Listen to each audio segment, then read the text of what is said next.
Yes. So for me, I was saying that, Kevin, I was very much interested in when I looked at the game in just presenting it and hoping that the players will sort of, because these are players who will play for South Africa in the future. Yeah. They have to start to see where their shortcomings are. So their shortcomings is in some strategy, is in some knowledge. They need to go get those old books and those Oive books, those Botvinnik books, those Alekhine books. Those are the books they need to get so that they can get those nuggets of what to do in certain positions. Yes. What this is needed for them. Mm-hmm.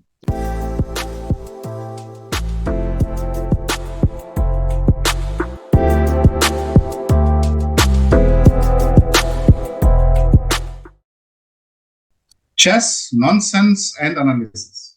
Yes, Watu, here we are again. What are we looking at today? Well, today we are looking at the league, and we will be focusing on round 5. And let's jump into it. Exciting stuff. League is almost halfway, basically. So yes. where are we going to start? D division? Yeah, let's look at the D division. So the D division, after 4 rounds, the teams that have been still on full, that have won all the games, is Helderberg A and Kraaifontein C.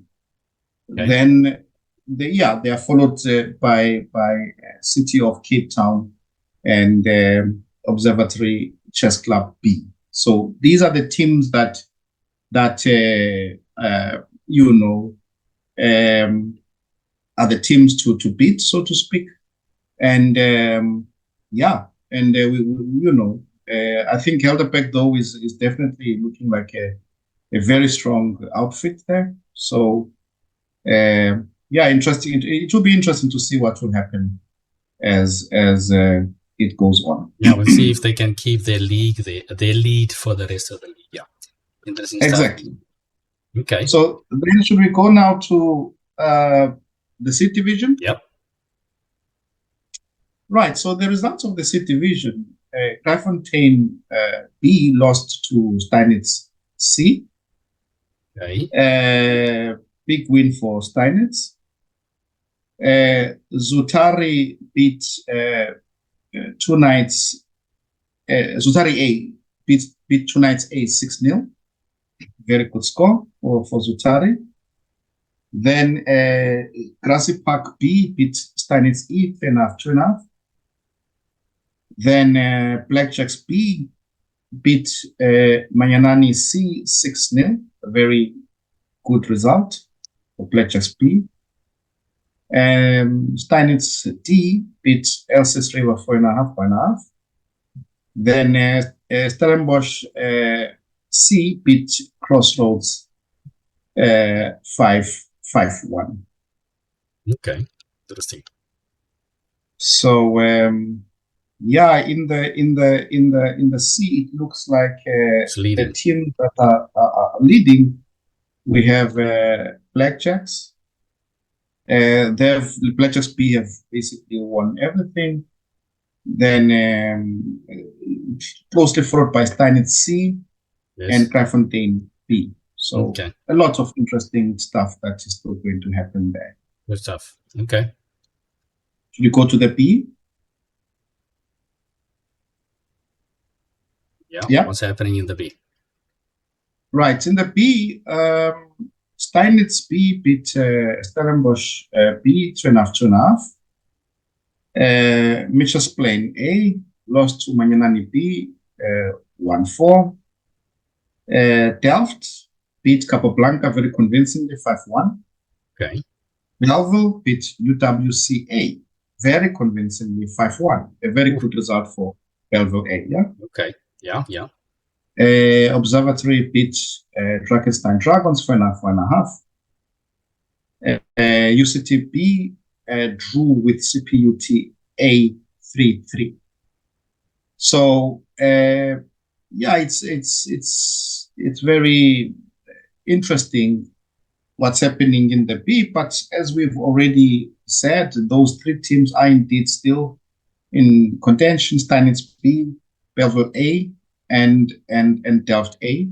Yes. And they certainly are the strongest teams there. And it will be very, very interesting once they meet Once each other. they clash, yes. I was actually talking to one player from Delft, and I haven't checked, but I was asking them what's happening. Then they said, yeah, well, they will be playing against the main contenders later on.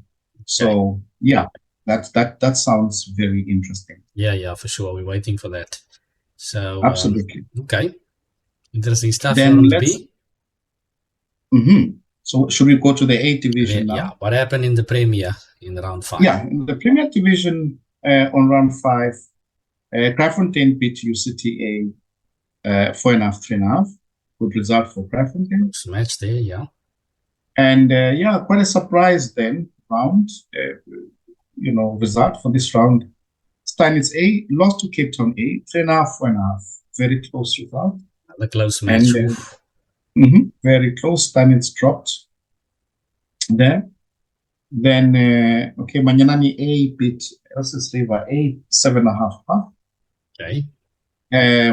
Blackjacks beat MRL A, 6-2. Very good results for Blackjacks. Yeah. ACL A lost against Stellenbosch, 2.5, 5.5. And another, for me, pretty surprising result is Grassy Park lost against Crossroads 3-5. Crossroads is making inroads. Yeah, so, they are definitely making inroads, and I think they will certainly not drop. They are refusing to drop, and so yeah, they definitely look like they are set to stay up in the division. Then so now after after 5 rounds, we're having these teams: Blackjacks A, Manyanani A, Kraaifontein A, and there's still a lot to play for, and certainly we are going to see what will happen in the following rounds. It's getting very, very interesting. Very interesting indeed. Yes. Yeah, good stuff there for Crossroads, and certainly probably the featured upset there is the Steinitz loss to Cape Town. So well done to Cape Town A there for clinching that one. Yeah. So shall we have what is our featured game for today? Well, the featured game today is actually from round 4 in the Premier, and look. The point is that guys have been sending their games, and we thank them. But last time, if you remember, we were focusing on the D division. Yep. And so we didn't get a chance to look at the games that were sent to us from the Premier. There was a very nice game, very instructive. A game that was between Giran Brav against Nico Martin. Yeah. This was in that matchup between Blackjacks A against Stellenbosch A. Yeah. Big matchup, actually. Yes, big matchup. And I think in that matchup, Blackjacks managed to beat Stellenbosch A in a close match. So should we jump into the game and see what happened? Let's do it. So Giran Brav had the white pieces. Nico Martin at the black. Yes, playing the white pieces, and it's the London, the London system makes its way. The London, yep.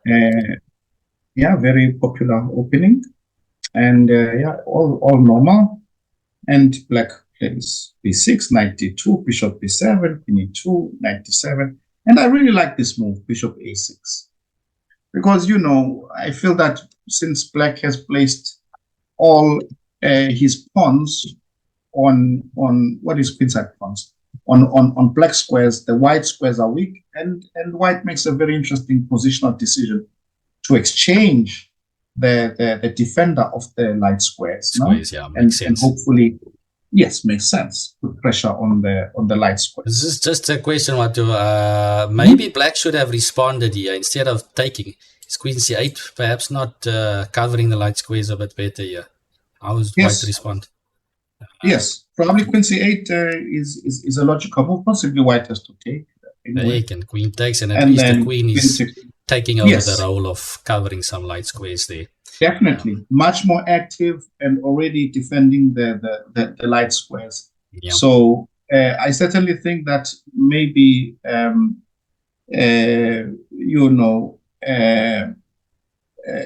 Nico is not necessarily thinking about the white squares at this moment, but I think, it's something that, of course, one should consider. For sure. Okay, so he takes on a6. Takes on a6, queen takes queen c7. H3 makes sense, so that we can preserve the bishop. Rook A goes to c8, and now in this moment, Jiran played b4. I'm not a big fan of b4, especially considering how black has placed the pieces. For me, I feel that one should try to be as flexible as possible and also respond to the opponent's moves. After rook a c8, I think a move like a4 would have been maybe a little bit uncomfortable for black. Yeah, just eating a bit more light squares, and of course, looking at opening up the A file, chipping away at the structure, making the A1 rook very, very relevant all of a sudden. That makes sense. Typical move in there. And you know what? Exactly. I like this, Watu, because a lot of times in the London, you try to be as kind of economical as possible, and this A4 doesn't ruin anything for white. Non-committal, just tries to chip away at the structure. So yeah, I like that move. Exactly. What is interesting is that, I remember when we were lucky at one stage as the SA team when we got one very strong Russian trainer who came and we spent time with him, Lysenko, International Master Lysenko. Very, very good player, and good, incredible coach. And one of the things that for me was sticking out is a lesson that I had with him, and he said, look, in many cases, what you have to do is compare pieces. And this is like what Karpov used to do very well. You need to be able to compare your rook compared to that rook. Yes. This bishop compared to that. Compare the pieces sometimes. It's not something that comes to mind, but so if you think about this position, rook c8, if I play, let's do the both moves. If I play a4, and let's compare the a1 rook to the c8 rook, I'm winning the battle. I'm not talking about the whole battle. I'm talking about comparing of the pieces. Yeah, for sure. My rook on a1 is doing more than the rook on c8 at the moment, the way it's placed. Yeah. Right? But if I play b4 as in the game, I've reversed the roles. Yeah. The rook on c8 is doing more than the rook on a1. Quite active compared to the a1. Yeah. Yep. You understand? So these are like just a small little thing that if one can use, it can make a big difference in terms of decisions that one takes. Yes. Certainly. So b4 is kind of playing along with black here, and also b4 weakens the c3 pawn. And sometimes in these London systems, you often see players dropping back the bishop early, Watu, and it's kind of a prophylactic idea. And black takes advantage of this b4 and immediately strikes with knight d5, hitting the unprotected pawn and the bishop, exposed bishop on f4. So absolutely, making more and more sense that this is not the way to go for at least not immediately with b4. b4 does get played sometimes, but not at this moment. It feels wrong. Yeah. Look, I know Jiran. I've seen him play many games. He's got a very nice feel for chess, and I think here it's just a lapse in concentration for whatever reason. Yeah. It's just not. It's not in character. Let's put it that way. Yeah. With him to play a move like this. So anyway, he takes on c5 and then plays with c1, and unfortunately the bishop. You have to part with the bishop. Yeah. So black is comfortable now. Black is very happy, and black needs to find a plan to sort this out. Okay, black tries knight b6. Okay, looks okay, because there isn't much future with the knight being on d7, right? Yeah. Rook to b1, and we get a very interesting position where it's the queen for two rooks. Yes, and this is what attracted me to this game, because as we were discussing which game to look at, and we were not sure.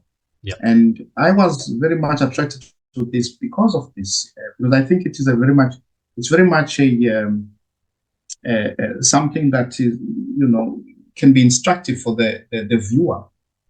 So the general rule, with queen and against two rooks with pieces like here, is that if the queen does not manage to create attacks against the king, right, then the queen actually becomes a big problem. I mean, it becomes a disadvantage, because the rooks, imagine if I don't have a problem against my king, I will coordinate my rooks, and I will always have a piece more, isn't it? Because you've got one piece with the queen, I've got two. Yeah. Right? So the only way you can balance this out is if you create attacks against the king. And actually what is interesting is that rooks are not such great defenders. They are very clumsy. Yeah. Right? So with that in mind, let's have a look at and see how both players play this position. Yeah. Okay, rook c7 makes sense. a7, yeah. b5 I like also, right? And now e6, I am not a great fan, but I don't think it's a bad move, but I'm not a great fan of e6, because why weaken your king a little bit? There's no need. Yeah, the structure looks so, the Sicilian players would know that the structure is often, when white short castles against these type of structures, you know that the king is relatively safe, very compact as well, and solid. So no holes or anything. But now playing e6 kind of weakens it. After e6, you see the f6 square being weakened. You see d6 also being slightly weakened. Exactly, and I think that in this position, what is of interest to me, is the thought process. The thought process is extremely interesting in chess, and it's important to sketch your thought process after the game, because sometimes when you are tired or you're not playing well or whatever, you can make some moves, but at the end of the day, it sort of betrays what your thought process is, and that's where you can actually improve a lot, because then if you can fix the smallest little things about your thought process, then you can actually make a jump. You know? And I think in this position, Nico is not thinking about the black king. I think maybe for a second he's probably worried about some f5. I'm just making an example. But the point is, if white pushes a lot, white weakens the black squares. Yes. And I have a black square bishop, and if I can so imagine if let's say I play let's say rook c8, right? If you're careless and you play moves like f5, imagine me putting my rook on c1 and then opening up the diagonal and my bishop turning up on this diagonal. Yeah. Looks scary. Problems with your king. Yeah, it's very scary, right? Very scary. So I'm not a big fan of e6, but it doesn't spoil much. But I think I like black's position before, but after e6, white is sort of gets a chance to claw his way back. No? Get some hope here. Yeah. Okay. So plays knight e4, makes sense. Rook d8 and queen g5. Now we are talking. Yeah. Now all of a sudden I'm thinking, who to choose, white or black? Okay, d8 is hanging for now. d7. Okay, so I'm thinking, what do you play knight f6 or do you not? That's the question. This is the question. But I was saying that if I get the chance, to exchange the bishop, because it's interesting. Yes, it's very interesting that you touched upon the Sicilian, especially the dragon, and we know how tough it can be to attack that position with the fianchetto bishop in there, right? So here I get a chance maybe to exchange the bishop. Key defender, right? It's key defender. Key defender. And now in this position, all of a sudden the black squares are very weak. And I've got this tandem, this pair of queen and knight. Yep. I'm going to play queen h4. I'm going to play knight g5, right? I'm going to play h4, h5. I like white's position. You got something good to work with here, yeah. And like the rooks the rooks are just a bit too passive right now. They cannot generate play fast enough at the moment to get counterplay. And the problem with this position, Kevin, is that the rooks, it's gonna take them a long time before they can activate. You know, so you know, we're just going to be. But imagine if my knight can also hit the black squares. Imagine my knight being on g4, then it's game over. Yeah, almost. Yeah, you know, or my knight being on e4, and you can't really stop it. Because, you know, so I really think that here maybe knight f6 was necessary. Yeah, definitely. But what I'm trying to say is that you can tell that both players. So this is not about strength. It's just about knowledge about certain pieces, like queen against two rooks. When is it effective? When is it?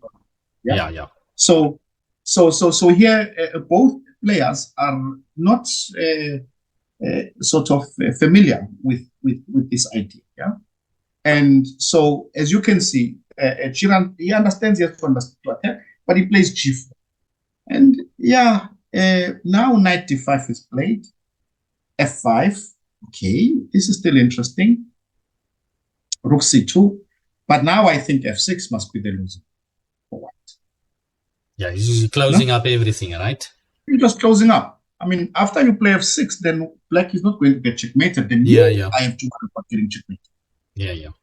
Right? But as we were discussing, we discussed this position already, Kelvin. We said, okay, it's not so easy because the issue is that psychologically, if you want to take on e6, you are worried also because you've got some weaknesses, no? You're worried that the rook will turn up on f7. F7, f4 square is weak, dark squares are weak, f4 is frail. Yeah. You understand? So we cannot blame him for this, but I think the real culprit is that g4. Yeah. Okay, so anyway, f6 is played, and h6 is a very good move. Now, black has got no worry. There will never be any attack now, anymore happening. Only black can attack, and black picks up the pawn. So we can safely say that black should be winning. But I am thinking now, in terms of the type of moves that are being played by both players, that they are in serious time trouble. Possibly, yes. Yeah, it screams time trouble. So queen h2, a4, queen h1, rook b3, knight d2. Well, black is sailing. Queen c1, grabs the pawn, g5, takes. Now knight comes to e4, bishop e7, queen c6, rook d8, queen a6, king g7, king g3. Okay, queen a7, rook b7. Okay, the knight c7. I understand. Attacks the queen. So the queen now goes back, and I think here there is one little problem now that black can have. If white can play queen h1, Kelvin, and then put the queen on h6, there's going to be trouble, right? So you need to prevent that as black. Black must prevent that. So black played d5, but possibly for me, I think black should consider rook b8 best. Yes, just keeping rook h8 on standby there to counter. Keep rook h8 on standby, and then we will push the pawn, move the knight back to d5, and win the position. Basically, but okay, does not play rook b7, plays d5, knight goes to c5. d5 is very dangerous because you are opening up the black square. This screams time trouble. Yeah, for sure. So knight c5 happens, check, king there, and now grabs the knight. Now look at the black squares. So it must be time trouble for sure. Rook c4, queen a1 check, and now white is in. And the knight will get to g4, that dangerous square that you mentioned, right? That's it. G4, d7. Oh, d7, yeah. And I've got a pass pawn. So white is definitely winning now. The tables have turned. Yeah. And rook e4, knight d7, trouble. It's a very sad move to have to make, knight e8. Yeah? Very sad move. Now c6 is coming. Rook c7, queen a3, threatens queen f8. Knight to 10. Captures. the pawn drops. I mean, excuse me, the knight drops Piece after drops, rook yeah. a7, queen Everything e8, after that. and the rook drops. Oof. A very, very interesting, the way I see it, Calvin. It's a very interesting battle that actually happens between two promising players. Yes. And two players of the future, yeah. And yeah. And, sorry, yeah. No, so please for go me, ahead. sorry. Yeah. Please go ahead. Yes. So for me, I was saying that, Kevin, I was very much interested in when I looked at the game in just presenting it and hoping that the players will sort of, well, these are players of who will play for South Africa in the future. Yeah.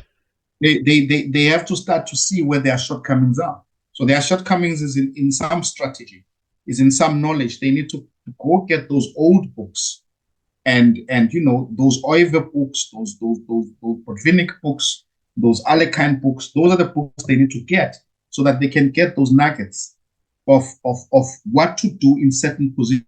Yes. What this is needed for them. Mm-hmm. Yeah, fantastic. I think there's a brilliant lesson over there that we can all learn from. And it's certainly both these players, I've been quite impressed with both of them over the past few years of how they've improved, Nico and Jiran.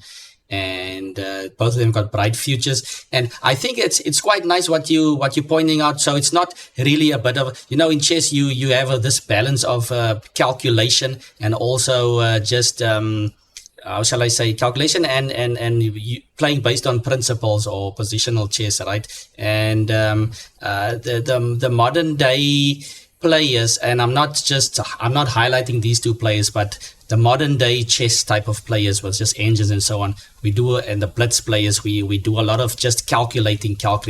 And in chess, you cannot just calculate. Sometimes it's necessary to lean on these principles. Okay, I'm going into this direction, or I need to do this, tend towards something instead of calculating everything out, and just having that guideline that if you have the two rooks and you're fighting against the queen, in the back of your mind, you should know that your king should be first. Your king's safety should be high priority. So let's not do anything committal to weaken the squares around the king. And also, if you have the queen on the board, I think that not a lot of people maybe consciously know that you need to seriously go for the king, right? We'll maybe just see what's available for the queen at that moment. So very instructive stuff. And I think both players will probably take a lot from this game. And we can also consider that they had some time pressure issues. Yeah. But no, I wanted to mention that the thing is that if you look at our play, this is just now something that came to mind. Yeah. Which for me is something I noticed, and it's interesting. We struggle a lot when we play international events. Olympiads and such events. And I think the reason for that is when in some instances it is one game a day. When we're playing against somebody who has one game a day and the time limit is there's a lot of time, or relatively. But the point is that they can spend all their energy in one game. And and most of our players struggle there. The reason is that our many tournaments are many games a day, and it does take away. One gets a bit tired, and when you are tired, you're not as alert as you would be if you were a bit sharper.